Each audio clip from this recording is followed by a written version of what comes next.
Welcome to Herbally Yours, an adventure into the world of natural medicine. Here is your host, Dr. Ellen Kamhi, the natural nurse who will help you take the leap to ultimate wellness.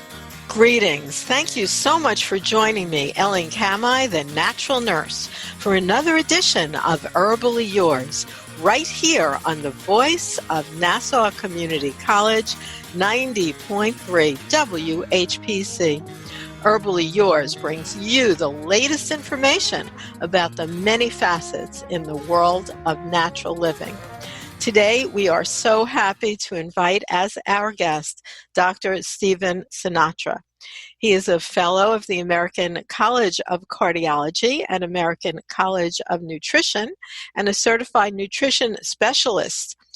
Isn't that amazing to have both a top-notch cardiologist and a nutritionist all in the same person? He is also certified in bioenergetics in terms of a psychotherapist, and he is a prolific author, speaker, and advisor for the research and development of specific nutritional supplements with healthy directions.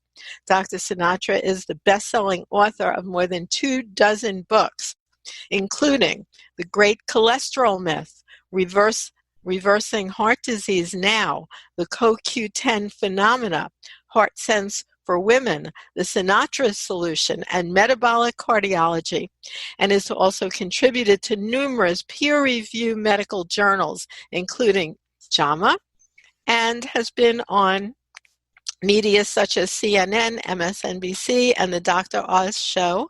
And now we're so happy to bring his great information to you right here on WHPC, Herbally Yours. Thank you so much for joining us today, Dr. Sinatra. Ellen, it's great to be here, and thanks for that very, very kind introduction. Well, we know each other a very long time. What's flashing in front of my mind right now is some conference we were both presenting at a long time ago, and you had just gotten a puppy, something like that. So it was a long time ago. That was my chow. Oh, yeah. My gosh. Yeah, right. It was quite a while ago. But what was so amazing about you, even then, and certainly still, is bringing together the worlds really of what I think we both agree at this point. It's not alternative medicine, it's good medicine, because everything you're doing is evidence-based. Exactly. In other words, any healer knows that the most important thing you can do for your patient is to ease their pain or suffering, reverse their symptomology. Sometimes you have to use lifestyle considerations, pharmaceutical drugs, vitamin and mineral support, a proper diet. Earthing, grounding, whatever it takes for the patient to get well, that's what we believe in. And it's not alternative medicine or county medicine. It's good medicine. It's smart medicine. It's true. And of course, more and more, it's evidence-based, because when you talk about, from a very knowledgeable point of view, the fact that you brought in Certified Bioenergetic Psychotherapy, what is that? Well, basically, that's an emotional-based therapy where the emotions get stored in the body, and the body takes on a configuration. In other words, in bioenergetics, we would look at character structure. That could be a rigid, a masochistic, a schizoid, any of these types of structures where your body forms a certain way as your personality develops. And it's a pretty involved therapy. I spent 2 years studying Gestalt with some Fritz Perls disciples back in the 70s and 80s. And then I went into bioenergetics with Dr. Alexander Lowen for an 8-year training program in Massachusetts in the late 80s and 90s. So it's a really good therapy. And one thing about heart disease, Ellen, the emotions are really related to heart disease. Suppressed emotion and heart disease go hand in hand. And that's why I wrote the book years ago, Heartbreak and Heart Disease, because I believe heartbreak is a serious risk factor for the heart going forward. If you can alleviate heartbreak and not stuff it or stifle it, it's one of the ways of healing the heart. Well, why do you think, Dr. Sinatra, you're talking about decades of in-depth study. You're talking about the 70s, the 80s, the 40, 40, 50 years, like myself, of studying natural medicine, seeing the positive results. And then it seems that the evidence and studies are actually catching up with your knowledge to where everything you speak about is now easily researched by anyone on PubMed. And yet, why isn't it widely utilized by most conventional cardiologists? Well, it's getting there, Ellen. I have to tell you, the more lectures I go to, I meet a lot of conventional cardiologists, pulmonologists, gastroenterologists, and it's coming. I mean, I can tell you, 20 years ago, it was lonely being out on a limb. I mean, it was tough, but now it's a lot easier. I mean, doctors realize that the most important thing is not being married to, let's say to one therapy like pharmaceutical therapy. And pharmaceutical therapy works in a lot of situations, let's face it. But now the doctors are getting more and more in tune with other methodologies of healing. You know, they're bringing diet to the table. Most doctors are privy that, sugar is really one of the worst things we can put into our body. So at this point, it's a lot easier when I'm lecturing at conferences. I don't have the struggle years ago. I mean, years ago, I was like a salmon swimming upstream. Now I'm going downstream with a lot of these conventional medical docs. A lot of them embrace it. They appreciate it. And it's amazing how so many, when they go to these conferences, they come up to me and they say, how did you learn this? I would like to get this knowledge. And, a lot of them start going to more and more conferences, and they take even the courses given by the American College of Nutrition or the Nutraceutical Association, where they can get certified as a nutrition specialist like I did 20 years ago. That is true. But one of the big challenges is when you, as a cardiologist, let's say in an office, are sort of mandated to see patients for 8 minutes, how do you incorporate something that you would do where you're evaluating for nutrients, you're evaluating for mental status? How do you do that in 8 minutes when most of the time is spent at the computer trying to find codes? Yeah, it's tougher and tougher for doctors today, but the really good doctors can hone in on one thing, and as the patient is talking, they can get a sense that this is the direction they need to go. I mean, for example, let's take COVID-19. Somebody comes in the office with COVID-19, and they have a lot of comorbidity, so to speak. They're overweight, they're type 2 diabetic, they have a little bit of high blood pressure. A doctor today can hone in on that very quickly. And again, I use COVID-19 as an example because that's the elephant in the living room right now. And basically, a good doctor can get right in there within minutes and reach the patients, reach their psyche, get into their brain, and hopefully get them to reverse some of these comorbidities that I think will make a huge difference going forward in battling this virus. I believe that's true. But of course, when you're talking about comorbidities, that has to do with not so much what can the doctor do for you, but what you can do for yourself. Right. You're 100% right. I mean, a doctor's not going to shed 5 or 10 pounds from you, I mean, that's the struggle of the patient. You're absolutely right. All the doctor can do is, point out these comorbidities and hopefully reverse them. Now, let's just take a mere 5 or 10 pounds of overweight status. Well, we know that, inflammatory cytokines live in fat cells, for example. So if a person can lose 5 or 10 pounds of weight and take away the home of these inflammatory cytokines, I'm talking about interleukin-6, which is a big factor in COVID-19. That in itself, Ellen, I think could reduce a lot of the risk in these patients. And the problem is, in America today, there's like 100 million diabetics or type 2 diabetics who are on the borderline. And since diabetes is, I think, one of the highest comorbidities, especially when you have an overweight situation and a little bit of high blood pressure at the same time, these are risk factors that the patient can work on themselves. And you said it very clearly. The patient has to do it. The doctor doesn't do it. But if the doctor puts the patient on that road less traveled, gets the patient to acknowledge that these are very, very crucial factors, then, the road to healing takes place and the risk of the patient goes way down, way down. What great information. And I want to remind our listeners that you are listening to Herbally Yours on the voice of Nassau Community College 90.3 WHPC. I'm Ellen Kamhi, the natural nurse, and today my guest is Dr. Stephen Sinatra. And if you'd like to find him after today's show, you can find him at drsinatra.com. That's drsinatra.com. And tell us, Dr. Sinatra, about your project, Healthy Directions. Well, Healthy Directions is a company that approached me more than 25 years ago. I was lecturing at an anti-aging conference, and some of their editors went to my lecture, and they approached me, and it's been a good marriage for me. Basically, what I do is I formulate a lot of vitamin and mineral supplements. I was actually doing that 10 years before they heard me lecture. And, we use these really good facilities, these GMP manufacturing facilities. And what I've done is I've blended vitamin and mineral support, herbal support, into my 7 pillars of healing, which includes a healthy diet, exercise, mind-body interactions, detoxification, which is something that you know a lot about. And unfortunately, a lot of medical doctors really aren't privy to that information. And basically, I like to ground people, and I call it my 7 pillars of healing.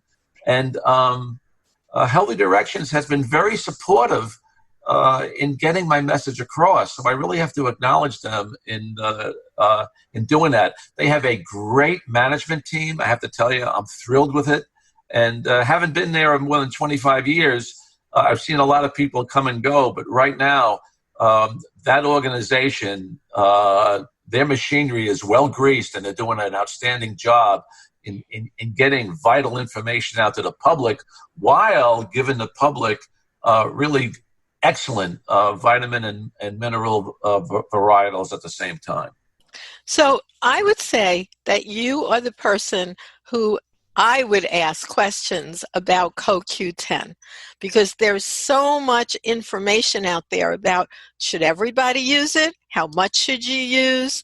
And things like which form is best. So let's talk a little bit about that. And you do have a book called The CoQ10 Phenomenon. Yeah, I actually wrote that maybe a little more than 20 years ago. I've been using CoQ10 for almost 40 years. If you think about that, 4 decades of CoQ10. Ellen, I'll never forget it. It was in early 1981, 82. An African-American woman came in. She just had a 2-year-old child. So she had a 2-year-old. And she had cardiomyopathy when she delivered her second child. Now, she had what we call postpartum cardiomyopathy, a devastating condition where the baby literally gets all the nutrition from the mother, and the mother's heart goes into heart failure because there's very little minerals, vitamins, etc. As a fetus, the growing fetus just steals it from the mother. Fortunately, it's very, very rare, but when you see it, it's devastating. And this poor woman was in florid heart failure. She went from doctor to doctor. She finally got on a heart transplant list at the Medical College of Virginia. And when she came in to see me, she heard I was using this vitamin to support the heart. And I'll never forget it, Ellen. I put her on my usual doses, only 10 milligrams 3 times a day back then. I was using very low doses. And I'll never forget it. After a week, she came in and she said to me, "Doc, I think I feel a little bit better. I'm sleeping a little bit more at night." I go, "Great, let's double it." A week later, she comes back and she goes, "Now I know I'm feeling better because I'm breathing better." And I said, "Good, let's double it again." And after the 3rd week, she came back and she said, I feel great. And it takes about 3 weeks for CoQ10 to be built up in the body. But again, I was doubling the dose every time. And, she never got that heart transplant. And now she's in her early 70s like I am. And, she's doing fine. And again, that was my first messenger back almost 4 decades ago. And since that time, I've taken so many children off heart transplant lists. And even some of these children who are adults now have continued to refuse heart transplantation. Because I think one of the things Coenzyme Q10 does, Ellen, I think it redirects our natural stem cell activity that we all possess in our bodies. And, whenever you can redirect your stem cell technologies into a direction of rejuvenating the heart. And I think coenzyme Q10 and D-ribose, magnesium, and carnitine do that. They support ATP production. And when you do this, you're driving the energy in a preferential direction. And somebody other than myself is going to discover that this direction is in stem cells. And basically, I think we're invigorating our natural stem cell activity through these nutrients so we can actually build new heart cells into the heart. And there's been some incredible papers that came out of Scandinavia. Even New England Journal of Medicine did an editorial on these papers talking about stem cell renewal and stem cell revival. So I'm really excited about, my 4 decades of experience about coenzyme Q10 because I just feel it's one of the most important nutrients we can possibly take in the body. Now, how would someone be getting CoQ10 if they didn't take it externally from, a supplement? Well, it's found in the food supply. I mean, it's no doubt about it. The only problem with CoQ10 is found in the animal kingdom. So if you're a vegan or a vegetarian, you're not going to get enough coenzyme Q10. And I'll tell you this, Ellen, I remember, when you see certain patients in your office, and I've seen thousands and thousands of patients in my career, I remember 2 women. They were both Asian women, by the way. They were both vegans. They both had breast cancer, and they both had cardiomyopathy at the same time. Now, when somebody comes into your office with 2 illnesses, life-threatening illnesses, sparks go off in your brain, and because it's very, very unusual to see that. And when I drew blood levels of coenzyme Q10 in both of these women, and they were both young women in their early 40s, I was amazed to see that the blood level of CoQ10 was almost negligible. In other words, it was the lowest I've ever seen. And I was convinced that these women had heart failure and breast cancer as a result of these very, very low coenzyme Q10 levels. So I had to put these women on coenzyme Q10, despite the fact that some of the capsules were animal product as opposed to pure vegan products. But now today you can get vegan CoQ10 as well. That's true. Now, what about the different forms that are widely available, such as ubiquinone and ubiquinol? What is your educated opinion about the differences? Well, I mean, a lot of it was hype with advertising. I mean, I've been a ubiquinone user for years because Tishcon developed a very high bioavailable ubiquinone that blood levels would get up to 6 times normal. I mean, in other words, the ubiquinone had superior bioavailability. Now, ubiquinol is good. There's nothing wrong with ubiquinol. I'm not going to throw ubiquinol under the bus. The only problem with ubiquinol is it's more expensive. And if you have a high-quality ubiquinone, you don't need ubiquinol. You really don't. In fact, the 2 latest studies that came out of Western Europe, the Q-Symbio study, for example, that showed an improvement in heart failure and an improvement in longevity and sudden death in people taking a Q10. They were using ubiquinone, not ubiquinol. And then the Kysel study that came out of Scandinavia. This is amazing. They were studying 100-year-olds, centenarians, and they showed that the combination of selenium and coenzyme Q10 was superior in longevity. So, and they use ubiquinone. I have not seen any double-blind controlled studies using ubiquinol in heart failure yet. So, I mean, right now, I continue to tell the people that follow me to use a high-quality ubiquinol over ubiquinol. And I do the same, and specifically because of your book and your lectures and your information, which is so science-based. Like just what you said, there's nothing wrong with ubiquinol. By the way, listeners, these are not brand names we're giving you. These are forms. Like every nutrient is available in several different forms. Like magnesium comes as glycinate, oxide, citrate, forms. So CoQ10 you can see both as ubiquinone and ubiquinol, and you can read it right on the bottle of any supplement you're thinking of purchasing. And I'll tell you, my dad, who was well into his 90s, he did pass away this year, but I'll tell you, Dr. Sinatra, suddenly, like he was never old. He was young, gone that minute. Same day, running up and down the steps, playing pool and beating everybody, driving with no glasses, going out to dinner.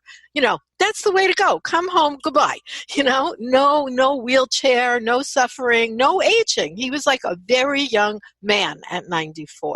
That's amazing. Did he have cataracts at all? He had that done about 25 years ago. Oh, okay, good. Yeah. I was just thinking about that. I mean, but that's great. I mean, that's the way people should live. You know what I mean? Just full of zest and full of activity, and then all of a sudden, that's it. That way is if you pass in your sleep. I mean, you're not going to be here forever, but it was wonderful that, you know, he was a big proponent. He took a lot of supplements. He believed in CoQ10.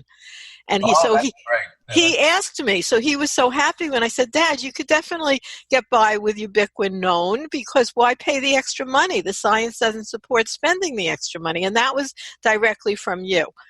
So, you know, thank you for that.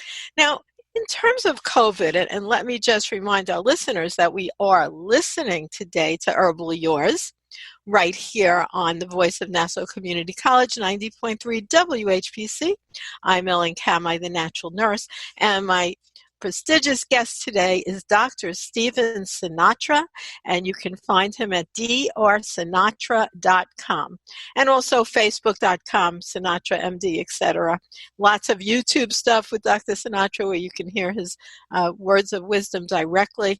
So let's continue a little bit with COVID-19.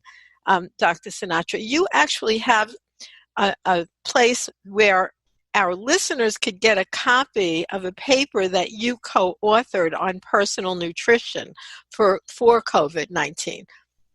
Yeah, those were my colleagues at the American Nutraceutical Society, or the old American College of Nutrition. We got together and published a paper. And it's a very good paper, I have to tell you. And then I've always added to that paper. Actually, my daughter, who's an attorney, she runs my website at heartmdinstitute.com. And we're always improving on that paper, you know, with the latest research. I mean, one of the things with COVID-19, Ellen, I got to tell you, this is a tough one for physicians like myself, because what we were talking about maybe 3 or 4 weeks ago may not be dogmatic as it was back then. In other words, this virus is changing, for example. Let me give you one, vital statistic.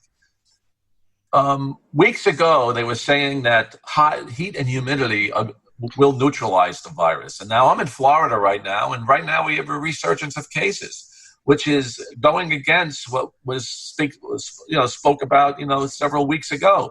So we used to think that this virus was, very,